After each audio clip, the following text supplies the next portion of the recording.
Hello, my name is Crystal Petry, and welcome to the third season of the Crystal Petry Podcast. On today's episode, we are going to learn all about how to sell your business. So, if you are in the market to sell your business, if you are planning ahead and thinking ahead about selling your business, my guest today is going to help you through that entire process. Welcome to the podcast, Miss Lisa. How are you? I am doing well. Thank you for having me, Crystal. Thank you This so is good. much for being on here, Lisa, because first of all, you're my first guest to come on and speak about selling a business and educating us on that process, how to do it. So there's no pressure here. No pressure at all. Just phone No, calls every day. yeah, no pressure at all. So, where in the world are you, Miss Lisa? Scottsdale, Arizona. I would say beautiful, sunny, but it's raining today. It's raining. But normally very It is. beautiful, very sunny. Yes. Normally. Now, my let's get started on this because I'm so interested in how to sell a business. We hear about it all the time. We see it, we read about it, but I don't think people including myself really knows exactly what goes into that. So, Miss Lisa, who is Lisa Riley and what is your expertise in selling businesses? Well, Lisa Riley is a business broker, lower middle market advisor. Although we predominantly work in Arizona, we do have connections throughout the US and the world. So it doesn't matter where you are, there are certain things that are the same. I have been chair of the International Business Brokers Association. I have been chair of the Arizona Business Brokers Association and on the M&A Source Board. But having a company and helping owners through the sale of a business is still my first and foremost job and desire to ensure that their life is better after the sale. We have really bad stats out there that most businesses do not sell that are for sale at any time. Uh, my goal is to change that by educating business owners because I am a former educator. I taught for 10 years. Yes, and that was something that when we initially spoke, just about the power of education that we both have. And, Mhm. everything that we're doing with my podcast, that's the foundation of exactly what I am doing with every guest is to educate them. So I'm so glad that you're here and you stated that you want to educate business owners. And one thing that we discussed that we're going to talk about in this podcast is selling the business from the business owner's perspective and then from the buyer's perspective. So we Mhm. got we got a great podcast for all my listeners. We got a great podcast here. So what would you say, Lisa, are some key insights that you can share about selling the business, like that process? Okay. I always say the best time to start preparing to sell is day one when you start the business. The next best day is yesterday. And the third best day, of course, is today. Okay. But, but there are simple things that most owners don't even think about. And we're talking about that lower middle market and business brokerage, Main Street businesses, those that are 90+% of the businesses out there. They're not the publicly traded businesses. They are, when you walk down the street, you'll find 5 or 6 businesses that are owned by privately held individuals or groups of individuals. So typically, revenues are less than 50 million to 100 million. We're not talking about the super big ones. Okay. Main Street is on that smaller side as well. Businesses. These are businesses that most do not do any preparation for. And the three things that are going to get you a better price when you're ready to exit are having good financials, meaning working out those personal discretionary items that everybody has in there. And Okay. you take a trip to Tahiti, if you run it through your business as a business expense, that 3 to 5 years before you're ready to sell, start Yes. working those out. If you've done that a lot, you might need 7 to 8 years to work that out. Okay. So, really understanding your financials and what's there, what's actually business expenses is first thing. Second is understanding value. Um, Value of business is always, always in the buyer's eyes because the different types of buyers will pay different amounts for the same business because it's worth more to them Mm-hmm. than somebody else, or it makes more sense in the way they're going to run it, that their bottom line will be increased for whatever reason. So know the value and the type of buyer who is most likely going to buy your business and focus on working towards the things that make your business attractive to that type of buyer. What would you say are some things?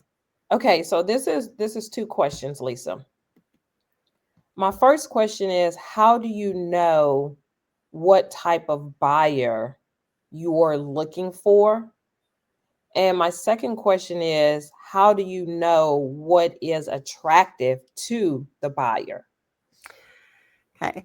Some basic rules of thumb, and these are just basic and they vary, and there are things that break them every day. So do not think it's that way.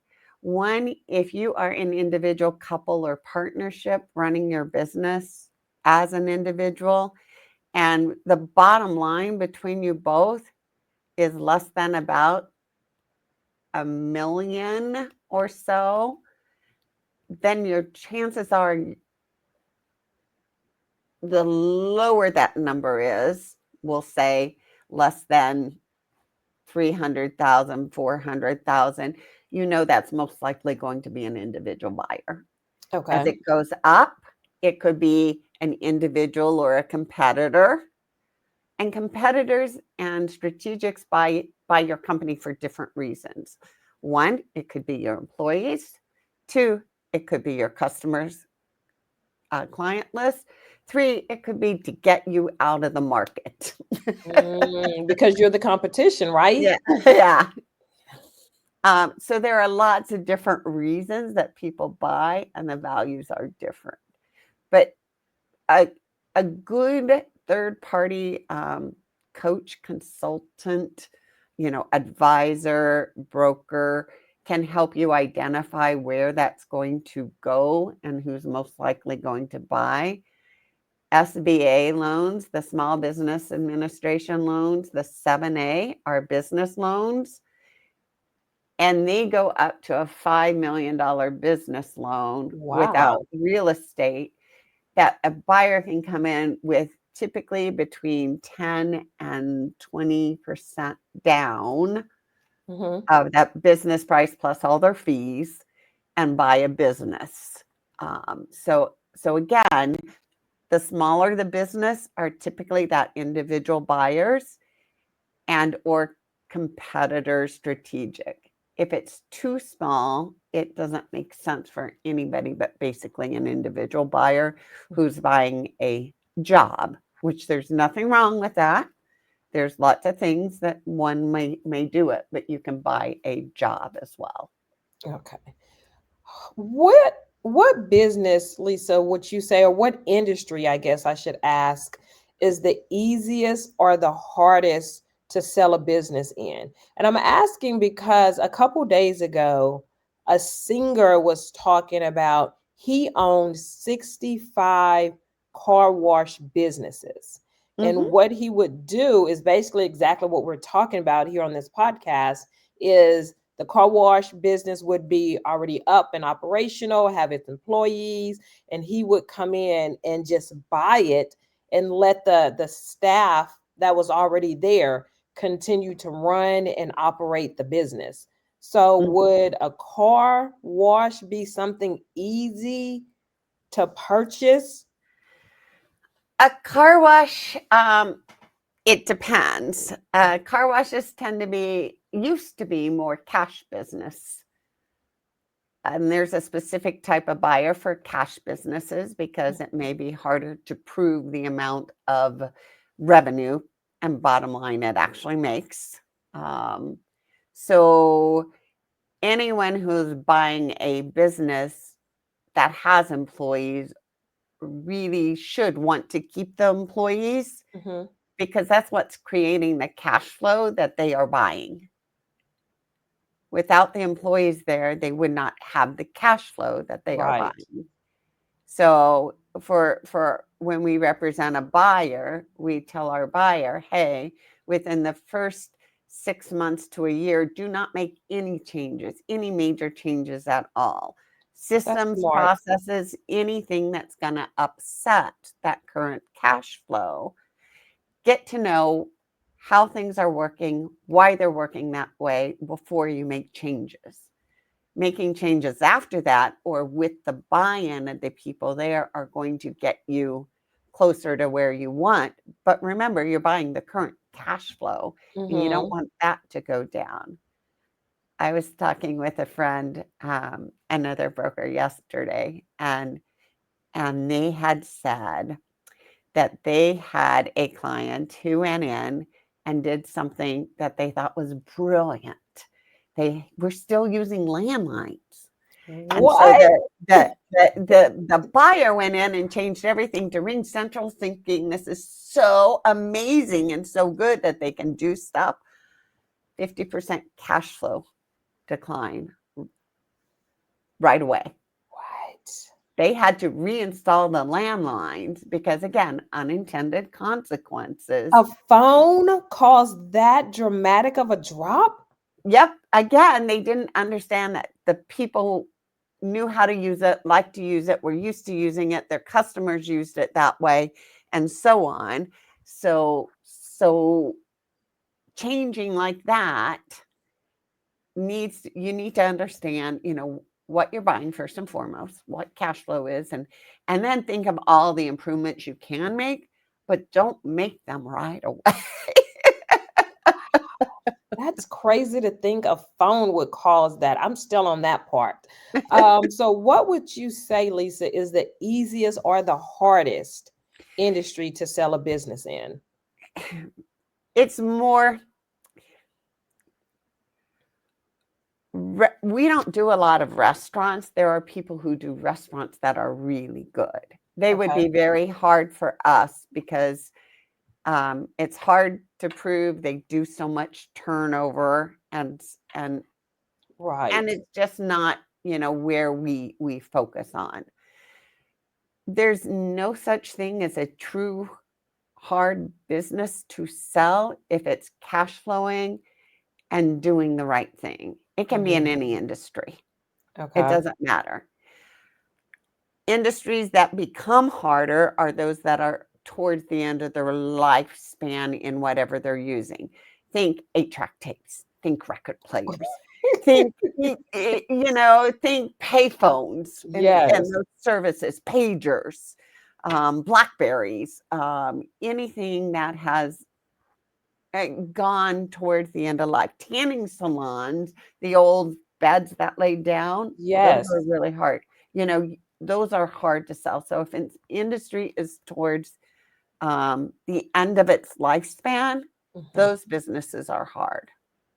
Okay.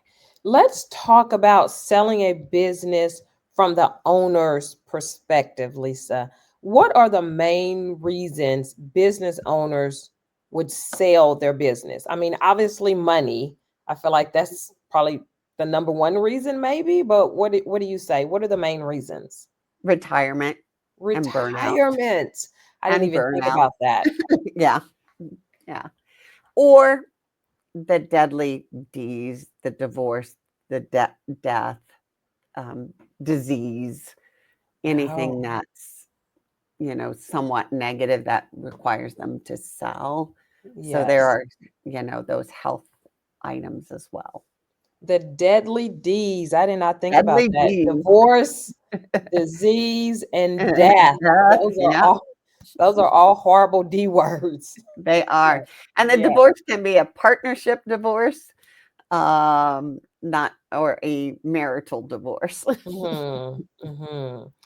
What can a business owner do to prepare their business for sale? Now, I know a few moments ago at the beginning of the podcast, you said you prepare your business to sell on the first day that you open. Yeah. Now, after that first day, what are some other things that business owners can do to prepare to sell their business? Okay. We talked about having financials in good order. So, Hmm. number one. Yes. Number two, systems and processes, getting those down, written. Okay. Number three, taking vacations. Really? Taking vacations? How does that Well, help? think about it. If you're not there, somebody else is running it. So you've got good people in place and the business will run without you. Right.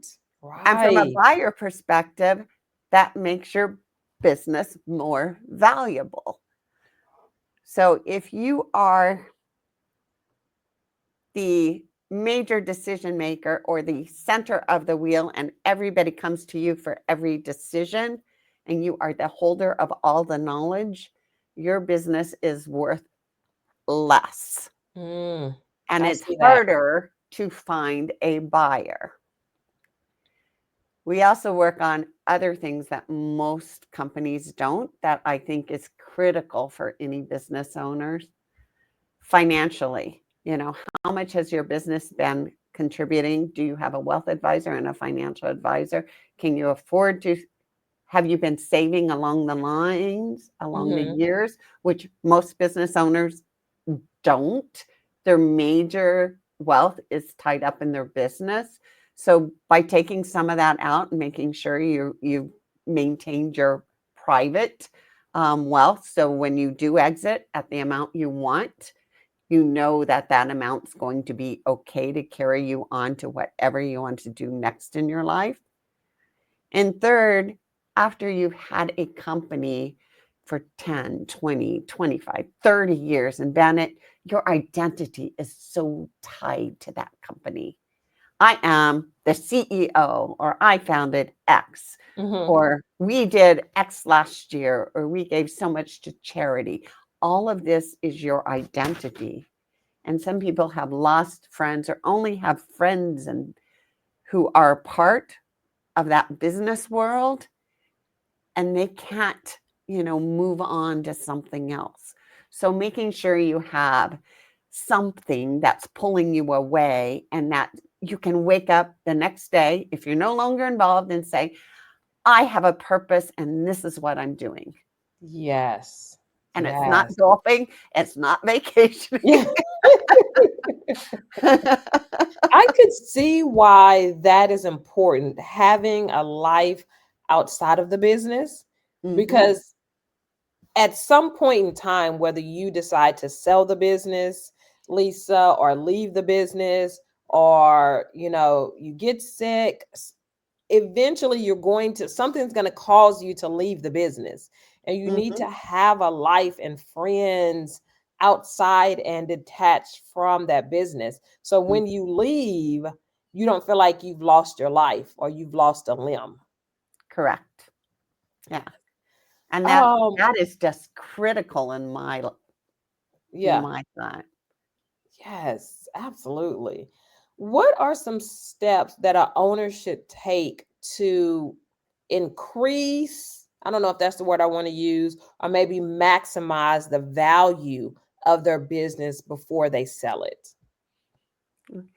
Those same things, then making sure your Okay. financials are in order, first and foremost. Hmm. Making sure you've got the right people in the right seats. Hmm. And they have the appropriate authority to make decisions and do things. Making sure those systems and processes are clear. Okay. And then your bottom line, it still comes down to your numbers. Right. Making sure your business is actually making the amount of money you say it is, and that, you know, ideally you sell when your business is increasing. If it Mm-hmm. gets too big or nowhere to go, like those phone booths and so on, you have no value. Or if Mm-hmm. it's too big, and by knowing your buyer, you know when to get off, um, and so on. And there are only three ways to exit any business. One, you give it to somebody, which we don't Okay. recommend because that's too money. And there are lots of subways under each of these. Mm-hmm. Two, you die and your family has to deal with it, which is Yes. really bad because the value is totally tanking without you. And three is you sell it to somebody. Mm-hmm. I mean, and there are multiple ways under each of those. Um, Yes. you can take a second bite of the apple that's bigger. You can sell it, retain some ownership, majority and minority. You can, transition to a family member uh, if it's done correctly, where you still make fair market value and so on, employees. There are tons of ways under that, but there are only three overarching ways to exit a business. How long, and I know this is I know it's a general question and it depends on each business, but how long, what's the average amount of time it takes to sell a business? On average, once you've got all your ducks in a row, it Mhm. takes 6 months to a year Oh, you know for, what? I think I expected it to be longer than that. for a well-priced business. Okay. And by well priced, you mean, It matches the expectations of the buyer type you're looking for, okay. and you've already done all that other stuff before you get there. If you haven't, that process takes a lot longer, or you're selling at a lower value. Okay. What would you say are some of the biggest mistakes that business owners make before they sell? Um, Unrealistic expectations of the value of their business. Mm, mm, Um, it's your baby. right. You've done this, you've grown it, you've done so good. Yes. You put your heart, soul, money, Yes. everything into this business through the years, and it's given you and your family a good lifestyle, Yes. but it's not worth what you think it is. In 15 years, I've had 3 business owners be very excited when I gave them the news of what their business was worth to somebody else, to the different Really? buyer. 3. I've had 3? people yell at me. I've had people, run out the door, because they were so frustrated. And again, this is why we tell people 3 to 5 years, get a really good idea, not a full-fledged valuations. Those are Mhm. really good valuations, starts about 15, $20,000, and Okay. most won't need it. There should be a business broker for those that are doing less than 10 million in revenue, a business broker that does a broker opinion of value or something to give you an idea of what your business is worth to whom. Mhm. That can range anywhere from, a couple thousand to maybe about 6, 7,000, which is well worth it if you Yeah. start planning.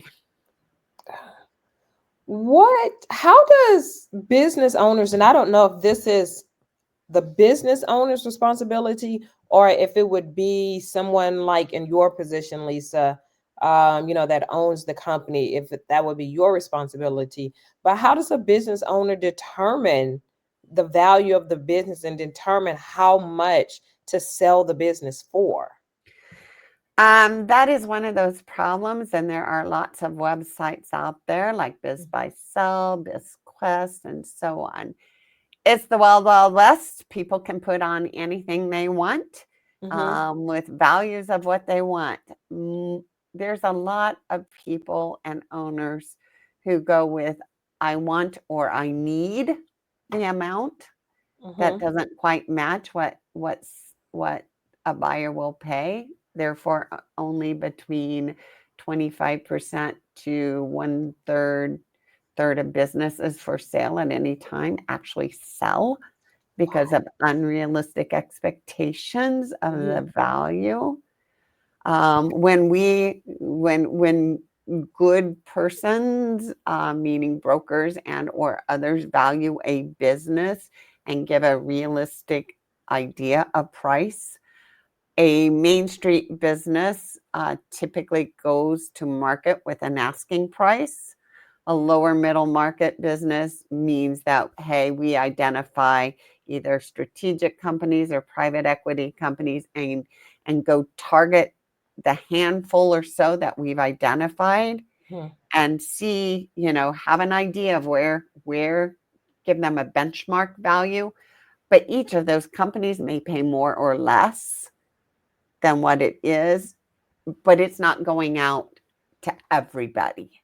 It's going Okay. out to targeted, selected companies who may and most likely will pay either at or near that benchmark or more if it's of interest to them. Does marketing, branding, location, do any of those things help or hurt the sale of a business? There are pluses and minuses. Location, again, depending on what it is.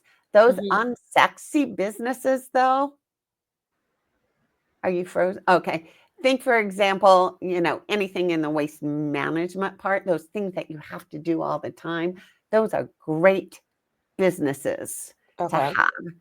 The ones that, are trendy or sexy or what you like restaurants or Mm-hmm. salons or some of And that those. would be like the marketing branding part, right? Yeah, those actually are less profitable than the ones that are more necessary to a society to maintain and keep it running. As they Wow, say, I'm surprised at that. recession proof businesses or Yes. those kind of things. Just think about all of those industries that are critical to maintaining um, maintaining a society. The Wow. rest, when discretionary income goes down, people eat out less and people do do those, things Yes. less. So Yes. Yes. so that's one thing when we were talking about it. And the question this time was, I went off on that when I saw you freeze. So rephrase I it. was asking, does marketing and branding and location, does that Okay. help or hurt the sale of a business? It depends. When we go to market and we're marketing, if it's identifiable, it hurts. Because Okay. here's the thing, you don't put a for sale sign up. You don't want your employees, your vendors, your suppliers, your customers knowing you're for sale. Mhm. If they do, what happens? Uncertainty means they could look for other places to go, other jobs, start Yes. demanding COD. All these negative things can happen that would hurt your cash flow Hmm. and lower the value of your business. Okay. Um, if your manager leaves because, hey, he thought or she thought, I was planning to buy this business from you when you retired. It was on my plan, and now you're out selling to somebody else. I'm out of here. Hmm. That manager may have a strong cadre of local followers to them that would go That wherever would they leave with go. them. Yeah. Yes. So no for sale, that hurts the value. What helps the value? Comparing yourself to the industry. Are you better than or worse than in your cost of goods? Are you better than or worse than in your employee retention? Do you have good, solid employees who know what they're doing and how to do it and can take care? Or do you have high turnover? Mm. Again, depending on the industry, all of these things matter. Is location wise, are you in an area that has, that's desirable location, or are you in an area that the rents are just skyrocketing and you're getting ready for an uptick in the new rent rate? Yes. So it's the bottom line's going to drop even further. So the buyer's going to be actually making less than what the current owner did because of where their location. So it can Mm-hmm. be pluses or minuses. Are you in a place that has really low rent, but there might be some other negative parts about it? Um, Right, right. Is selling a business, I've been wondering this, Lisa, is selling a business like selling a house? no. No. Well, that was easy. There is no for sale sign that goes out. Okay. You got to understand all the numbers, and the due diligence process is 10 times more invasive than selling Wow. a house. Okay. Okay. Every dirty piece of laundry must come out. So it doesn't matter what it is. One of my pieces of advice to everybody is to Hmm. go ugly early. If you have lost it, if it was there, do not I let the buyer love find that. out about it. Go ugly early. I love it. Yeah. If they find out about something, you're done. Yeah. Yeah. Okay, let's talk about selling a business from the seller's perspective. And I'm so glad that we are like breaking it down like this. I feel like it's going to be easier. It's definitely easier for me. I feel like it'll be easier for my audience to digest it and understand it. Okay, so from the seller's perspective, what factors are they looking at? I know they're looking at the financials.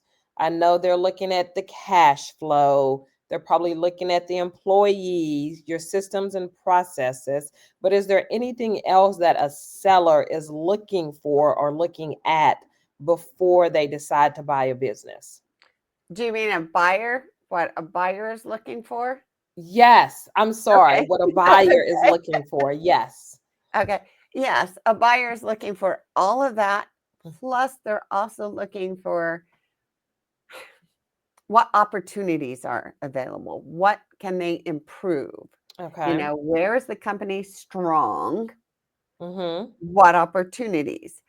The company could be weak on marketing, and they have a good marketing handle either themselves or a company they work with, so they can Okay. take that way. There may be another line.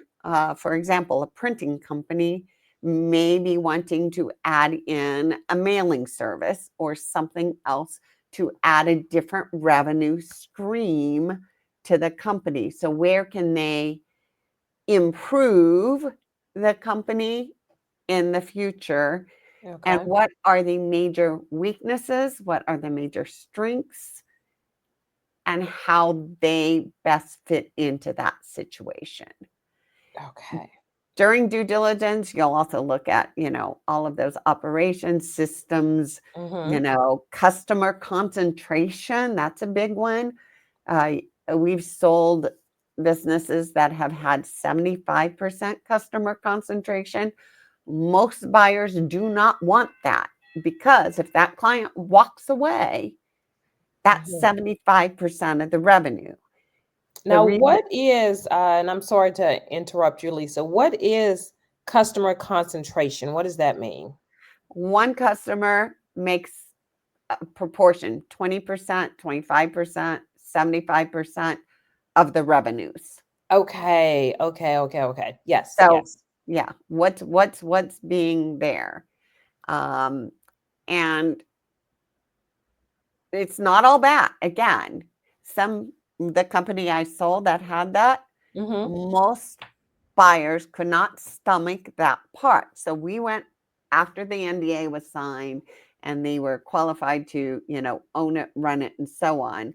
The first thing I said was, okay, before we even move on to what the company is, the name, the location, and so on, please note this company does have a 75% customer concentration.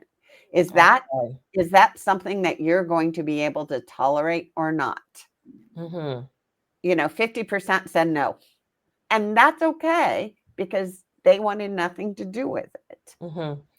And I can understand that because like you said, if 75% of your business, 75% of your money is coming from just a few clients, Hmm. if the clients leave, the business leaves, Yep. basically. Yeah, so Yep. it's such a huge risk that you're taking as a buyer. Well, and there are ways to mitigate that risk. Again, it's not bad. The client, the buyer who actually bought it had other streams of revenue to bring Okay. in, but knew that, hey, that one client, that one 75% was actually made up of about 10 to 15 different sub groups under it. Yes. So it was spread around that were independent, spread around through them. And then he had other revenue streams he was bringing into the company. So he could afford, so to speak, to take the risk.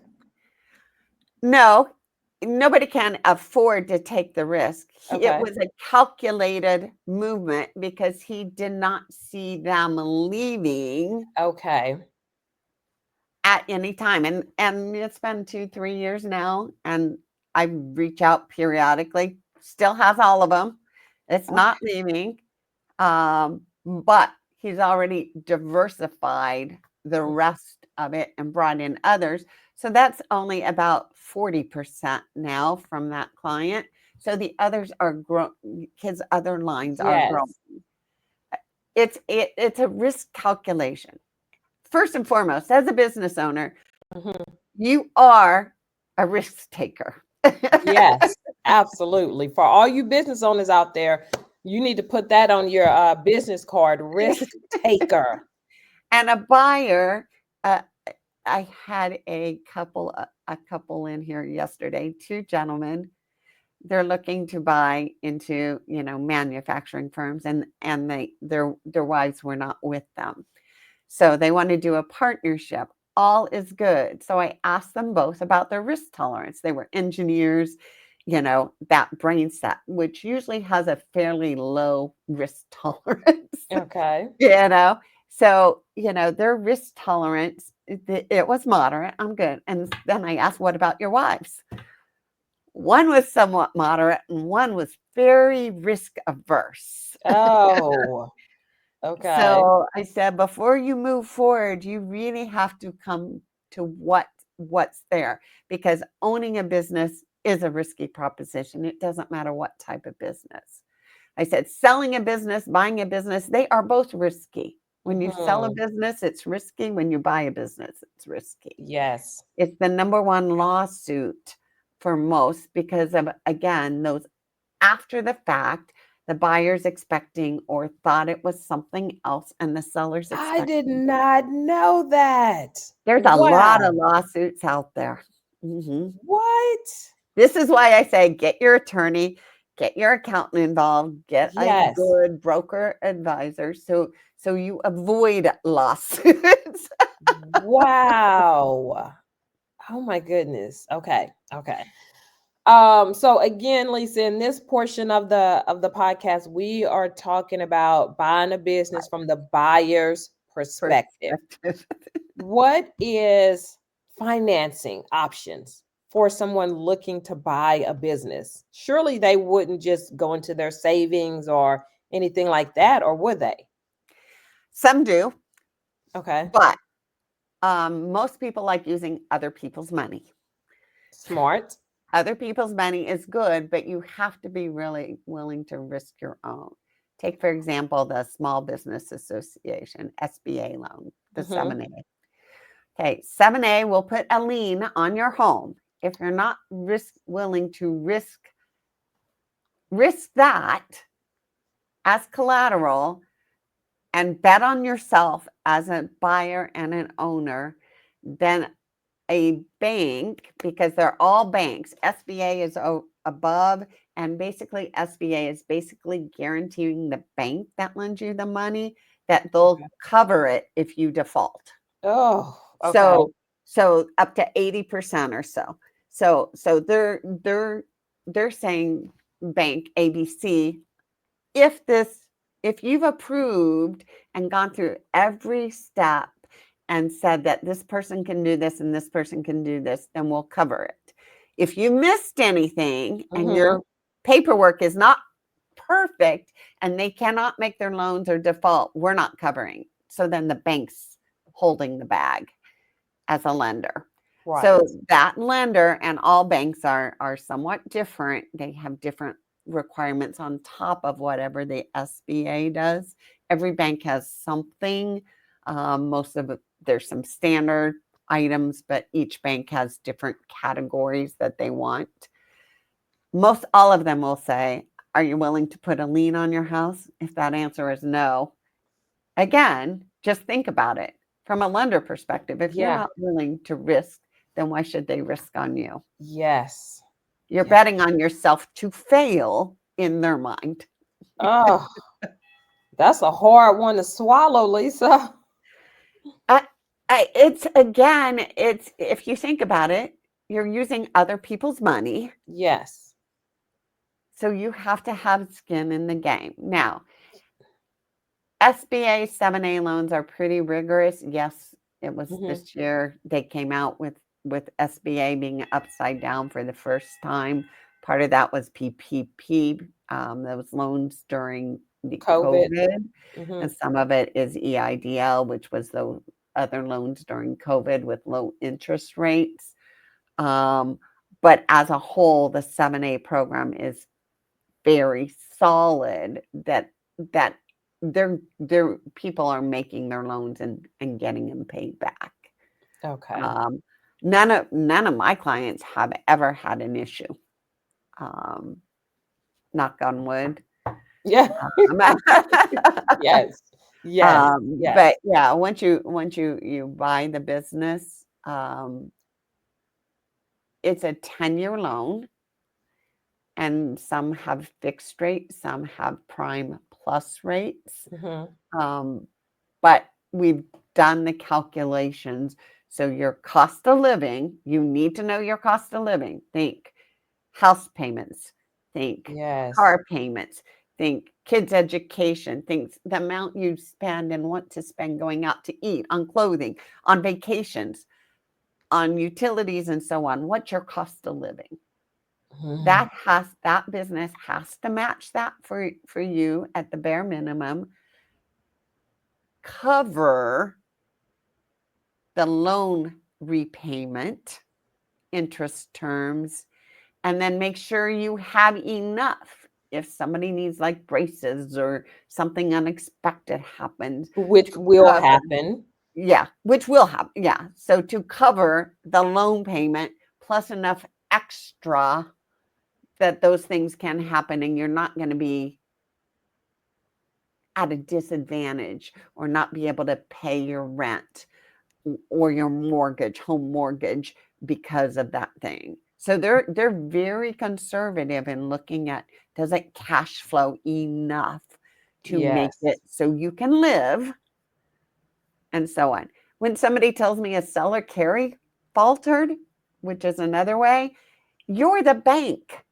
You are the bank. You are bankrolling that. So you better do it the same way an SBA or another lender does.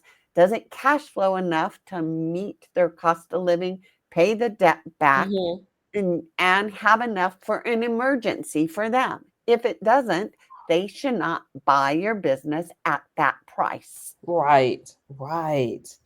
Can you buy a business? And I don't know like the correct term for this, but like make monthly payments to buy a business, or do you have to give one check for the entire amount? Okay, so with the SBA, there's still a seller carry note is monthly payments Right. for set amounts. So Hmm. a seller carry note is basically you are the bank and somebody's just paying you those. The SBA typically has a small seller carry note attached to it Hmm. because the SBA wants to make sure that the seller believes the buyer can afford to make the payments and run the business, and Right. that they're going to help out if need be, meaning they're not going to get their money, all of it, Hmm. up front. They might get Okay. 80% of it up front, which is still good because there are Right. tax benefits for not getting that large amount up There is huge tax front. benefits for that. But what And about someone that's not going through SBA? you've got your seller carry notes Okay. that we just talked about. Hmm. You could have your friends and family notes that that's very similar to that seller carry. You can borrow from, there are other third party services out there that you can borrow from, and you can be a minority owner or majority, so you can buy in a small part or a large part of the business, and the owner can retain some ownership as well. Right. So there are lots of ways to structure a deal, and there are lots of benefits for both the buyer and the seller to structure the best deal possible for each. Okay. And those are typically opposing. So just like a teeter-totter, you gotta find that perfect balance where Yes. they balance Yes. out. And it's I mean, a true, what really benefits the seller will hurt the buyer and vice versa. Yeah. Yeah, you do have to find that sweet spot. You absolutely do. Does the economy, and I feel like I know the answer to this, Lisa, but I'm going to ask it anyway. Does the economy have a huge impact on selling a business and buying a business? Of course. Yeah. I Yeah. mean, we're in a really tough spot right now because in 20 and the later 20s or 21, valuations were out, just rocketing out of whack because the valuations of businesses being sold were really high multiples, meaning they were being sold at really good prices for three Hmm. reasons. One, people were tired of and didn't want a corporate job. Private equity had a lot of money they needed to deploy and get out there. And people wanted employees and or contracts. So other Okay. companies. So those three reasons increased values amazingly. Right now they are back down following the pandemic, is because people decided that overpaying for something wasn't the brightest thing to do. Really? The ROI, private equity groups are holding on to those longer because they haven't got their ROI out of them yet, the return on investment. Hmm.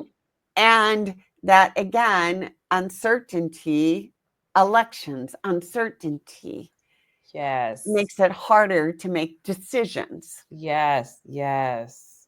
Yes. Okay. This is a two-part question for you, Lisa.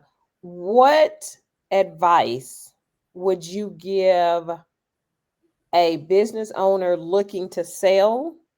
And what advice would you give someone looking to buy a business? Okay. Since I get these every day Yeah, and I had a of call course right you do. before we talked. Of course you do. Okay. So if you are looking to sell, start planning. Start looking at your business through a buyer's lens. Would you buy your business right Oh, now? that's a good question. Would you do it, and why or why not? Okay. Mhm. From a buyer perspective, start getting your ducks in a row.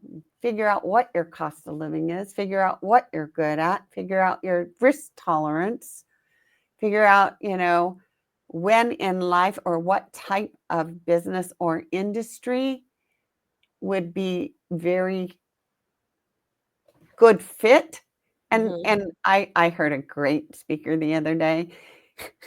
He's really old school, and if any of you, I won't say anything about him, but basically what he said is, he says, I started working when I was a young boy. Of course, he's in his 70s and so on now. Mm-hmm. And and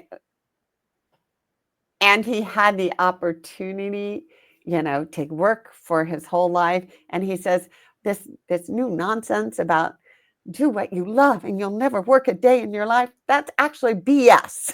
Exactly. You're Whoever this going person is, to, Lisa, I agree with them because you still got to work. yeah, it's still going to be work. He Yes, loves what he does. He's still doing it, but he's like, it's still work, people. it's still work.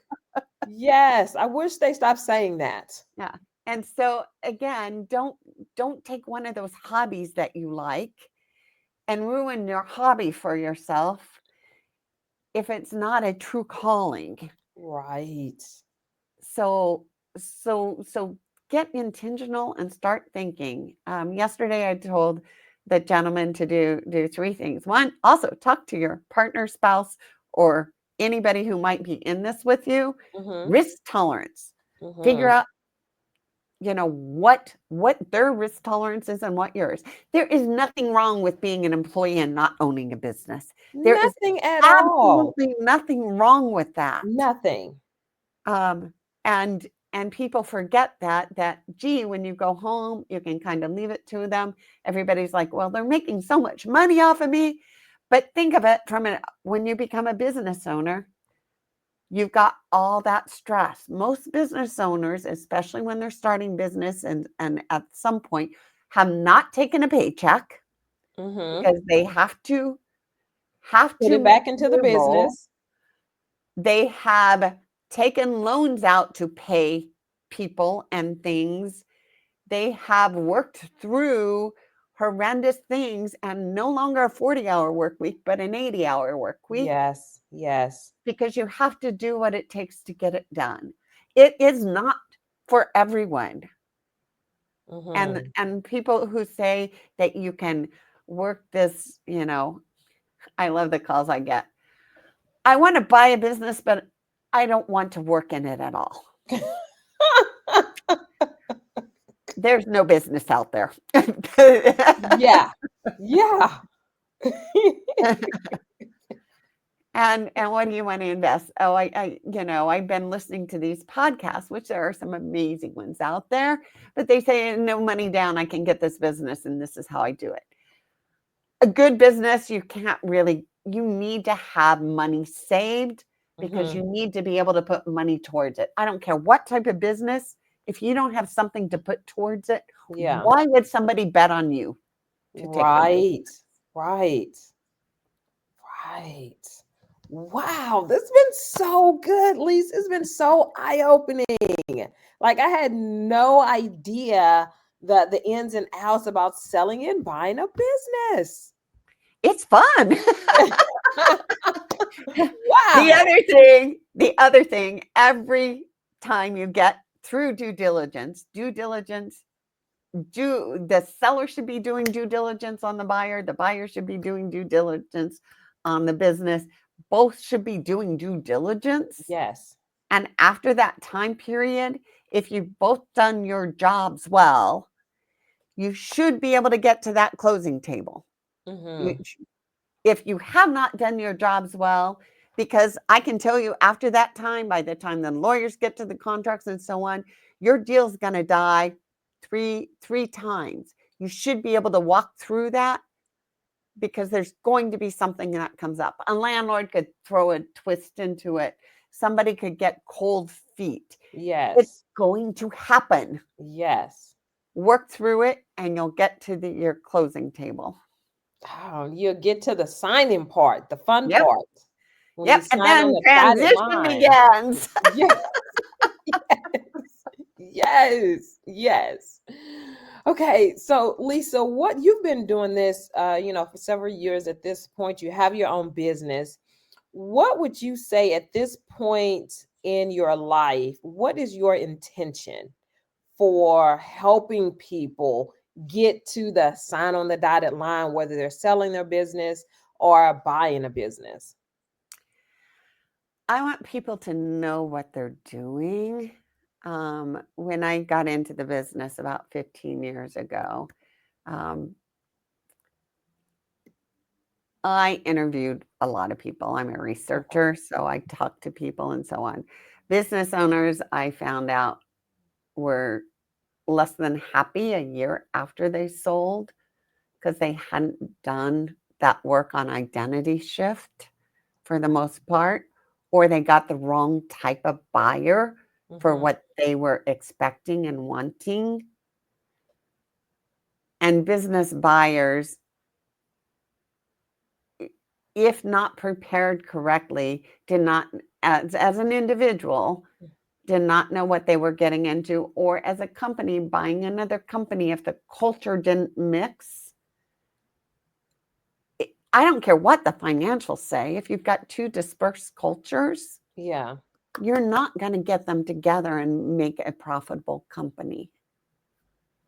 Mm, yeah. So, so again, my whole goal is to empower people to make good decisions. And Yes. I really, really like talking to people 3 to 5 years before they're ready.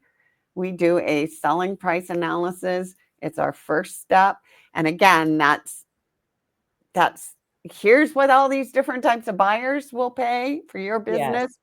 business. Before we even would take them, we would still send them back to their accountant and their financial advisor to make sure that whatever it is that they are maximizing their outcome financially through structure and through the amount that's going to be paid. They are, financially ready. They have their identity already set up, Mm-hmm. and their family is all in alignment with what that Right. decision That's a is. lot of boxes you have to check. Yeah.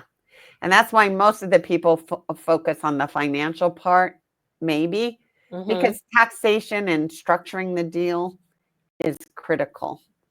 Um, Yes. and and unfortunately, for most small businesses, they don't understand that until they get the tax bill after they've sold the business. Oh, wow. Wow. Well, Miss Lisa, you have been amazing. You have been amazing on this podcast, and I cannot thank you enough for freely sharing so much knowledge and your 15 years you have imparted into us. And I just thank you so much. And I know my audience and my business owners and the buyers, we all thank you. We all thank you. And I thank you for getting it out there. It's easier than one-on-one conversations. Yes, yes. You can say, you can send this video to all potential clients now. Like, Boom. here, watch this, listen to this, and then come back to me. Then come back to me. Okay, so my final question for you, Lisa. Who do you think would make a great guest on the podcast? But you have to help me get them on. Of course. Linda Root, she is an amazing coach consultant. And I'm just amazed. She's been corporate Hmm. for multiple years.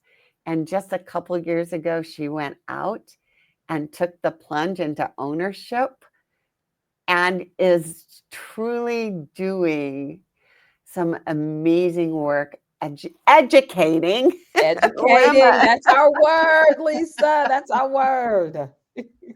So she would be fantastic.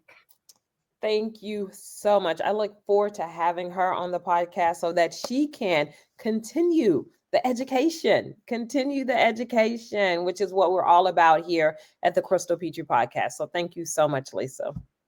Thank you, Crystal, for having me. It's been a privilege and an honor. Thank you. I appreciate you saying that. I really, really do. Mhm. To my audience, Thank you so much for tuning in and watching. You can get Lisa's podcast and all of my other podcasts on YouTube Podcasts and Apple Podcasts. And remember, you always have time to listen and learn on the go.